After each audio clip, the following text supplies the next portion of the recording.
There was a big return and a title change on AEW Dynamite last night. WWE Hall of Famers have been confirmed for next week's Raw, and an ECW legend will appear at Impact Wrestling Hard to Kill tomorrow. Stay tuned for the news. Fraser? Yes, Andrew?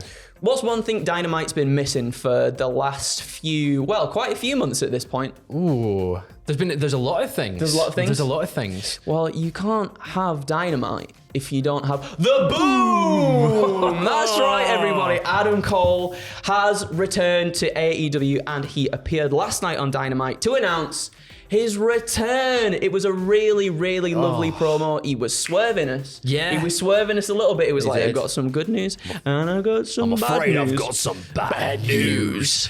But that bad news, he said, was for the AEW locker room, because he was back and he is indeed returning to in-ring action. So throughout the promo, he detailed his head and shoulder problems over the past year and thanked the fans for their support on his road to recovery. He said he hasn't scratched the surface of what he can do in AEW and says the new Adam Cole is born today. He makes a promise that it will be top of the mountain in AEW one day as well. Perhaps teasing something. Don't doubt him. Don't doubt him. Don't doubt him. Perhaps teasing something with MJF. Now, obviously, we saw Cole last wrestle at the New Japan AEW Forbidden Door pay-per-view last June. And during the match with Okada, Jay White, and Hangman Page, he suffered a concussion that has kept him out of the ring ever since. And we heard about some of the things he was dealing with as well. And he was even he didn't know what was going on with himself, bless him. It seems it's been a big, quite a long process to get back. Yes, it does, but he's finally back. And prior to him coming back yesterday as well, he made an appearance on the Dynamite after the New Japan AEW Forbidden Door event as well, turning on the Young Bucks ahead of the Trios Championship tournament. And it felt so good. Everybody was so happy to see him. He got such a huge pop. I can't wait to see what he does. Oh yeah, without a doubt. He feels like someone who has been missing from programming. Like, it has been a noticeable gap from him. Was one of the top guys that immediately arrived on the scene in AEW. He went on a really good run against like Adam Page. He faced about Revolution last year for the title. Yep. It's been a long process to get him back. I'm really glad he's back. I'm glad the fans aren't going to forget him. Oh, of course it's Adam not. Cole. But yeah, glad that he got a big pop. Glad he got that moment. Hopefully he's inserted into a top title picture.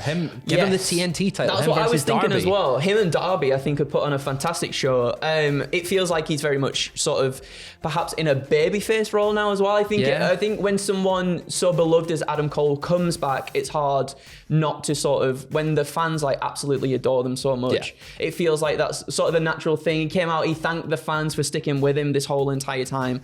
I'd really love to see him in a match with MJF. I think that'd be a really good pairing too. But like you said, I'd love to see him with Darby in the TNT title. Him holding up the TNT title like you did at the start. He's got the boom. Oh, he's got the boom for TNT. He's got the boom, baby. Like, that makes sense. I feel like he does need a championship to solidify himself in AEW. He's been there a year and a half now. Obviously, 6 months of that he's been injured. But give us an Adam Cole title reign. He got so close with the AEW World title, and it looked so good on him. It did. I feel like there's been a lot of missed opportunities. Obviously, bless him. Obviously, we had the injury, which was not foreseen. Obviously, we also had like the whole Undisputed Elite and the UE, sort of Bobby Fish and Kyle O'Reilly coming in. Kyle O'Reilly obviously being injured at the moment, and Bobby Fish leaving the company. So it looks like we won't get sort of perhaps that blow off. But yeah, I'm just very happy he's healthy. He's back to in-ring action. I can't wait to see what's happening next for Adam Cole. However, that wasn't the only big thing to happen on Dynamite, was it, Fraser? No, there was a big title change, Andrew. The Elite are now two-time AEW World Trios Champions after they defeated Death Triangle to win 4-3 in their best of 7 series. In the final ladder match, we saw Kenny Omega give Phoenix a one-winged angel from a propped-up ladder to the floor before grabbing the titles. It was awesome, and then because Pac tried to capitalize, he tried to do the Black Arrow, but then he got the knees up, Kenny, and then he straight up that ladder. It's been a really good series. It's been really, I think sort of, the start of it, obviously we got the first match, and the first match was fantastic. Then we sort of saw quite a lot of stuff happening, similar things happening with the hammer. It did come in a lot. I read that, it's the hammer. It's the hammer. And that was getting involved quite a lot.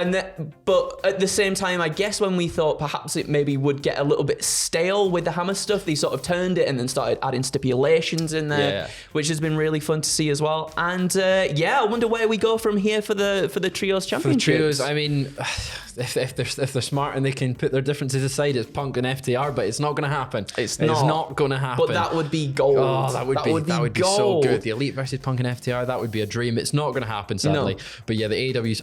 I'm excited to see the Elite get an actual run with it, because it was their run was cut short 3 days into it. Yeah, exactly. So like, this feels like they're resetting the point. Obviously, the Death Triangle had a great run. Really good. A really, really good run. Best of 7 series. I think this has sort of solidified it for them as well, because I think before then there was some good matches, but it still felt a little bit just like there wasn't really anything of substance, I don't think. It was like, what trio do we have to put belts on?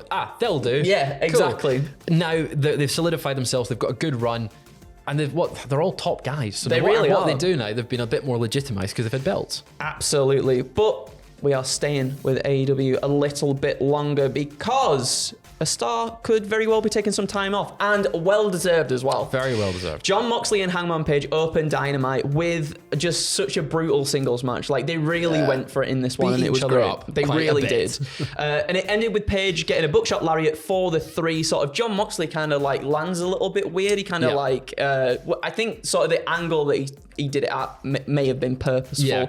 But then sort of post-match, medics checked on John Moxley, who appeared to be completely out cold. And then after the break, Excalibur informed us that Moxley was being examined in the back. I think this is going to write Moxley off TV so he can finally get the break he's been wanting for the longest time, and he more than deserves it too. He was meant to get some time off in September. Yep. And then he came out and was like, I've had to cancel my holiday because someone's walked out pretty much. Yes. This is, he does deserve a holiday. He's been on top form. Last year was his year. It was. Really. He was a champion for the second half of it, or more than the second half, since he won the interim belt all the way to the end.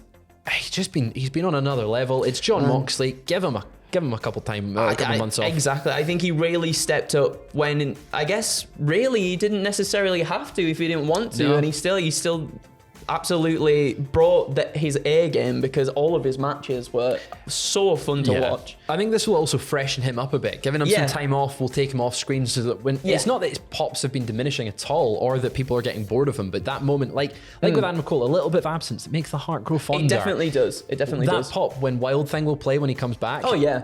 Will be wild. Will be crazy. Huge. It will be huge. But we're going to move on over across to the Stanford way right now, because multiple Hall of Famers will be appearing on Raw next week, Fraser. Ooh. So for Raw's 30th anniversary, we can now add Kane and Sean Waltman to the names being announced as guests for the show. There's also been some speculation for the past few weeks that Ric Flair, Steve Austin, and The Undertaker will also be part of the event. Are we getting Green Kane finally within DX? We're definitely getting X-Pac Heat Kane. Yes, we are. Yeah.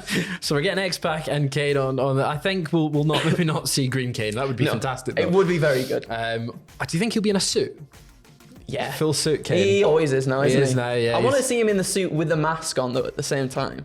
Just like his mayoral duty to the mask on. But yeah, it's crazy that it's Raw's 30th anniversary. Just yesterday it was exactly 30 years, the day of the first ever Raw episode, which is wild. That's like a long time ago now. It is a long time ago, and it doesn't feel that's when you get old, when you're like, it doesn't feel that long ago. And then it's like, oh God, Max Moon and Shawn Michaels. I remember it like it was yesterday. Bring Max Moon back. Come on. Or Shawn Michaels. What's he doing these days? Nothing of note. And finally, we are moving on over to the Impact side of things, where an ECW legend is to appear at Hard to Kill tomorrow. Would you like to tell them who it is, Fraser? It's Raven. Whoa! Not BBC or CBBC's Raven, like I was hoping. Way of the Warrior. The Way of the Warrior. Warjo. All that sort of stuff. But it's ECW icon Raven, or WWE's Johnny Polo. Impact Wrestling has confirmed that Raven will be part of Impact Wrestling's Hard to Kill weekend, appearing at both the pay-per-view on Friday and the tapings on Saturday. The last time Raven was in Impact, he was inducted into the Hall of Fame at Bound for Glory, and he gave DDT to Tommy Dreamer. Good lad. Oh, he's a good lad. What a lad. I'm looking forward to seeing. I'm looking forward to seeing what happens here. Yeah, like he's got a really good history and impact Yeah. in TNA with some, he's done some Monsters Balls, he's done some Clockwork Orange matches. I don't know what he's going to do on the pay-per-view. No, that's it. Whether we actually see some sort of angle develop remains to be seen. I guess we'll find out very, very soon. It'll be a very interesting pay-per-view. Impact's been putting in some really, really good shows recently. Bringing Raven back will definitely bring in an audience that's going, oh, what's Raven doing? Yeah, definitely. It's piqued my interest even more now that Raven's on the show. Yeah, me too. Absolutely. And that's the one. That's it. That's it. I know how to finish news videos. That's the one, everybody. Thank you so much for joining our second news video. You can go back and watch the first one. Full of legality things, and Fraser absolutely pulls it out of their bag because he's a good lad. But we may very well be back for another news today. So please do stay tuned. Have a bloody wonderful day, and we'll see you again in the next one.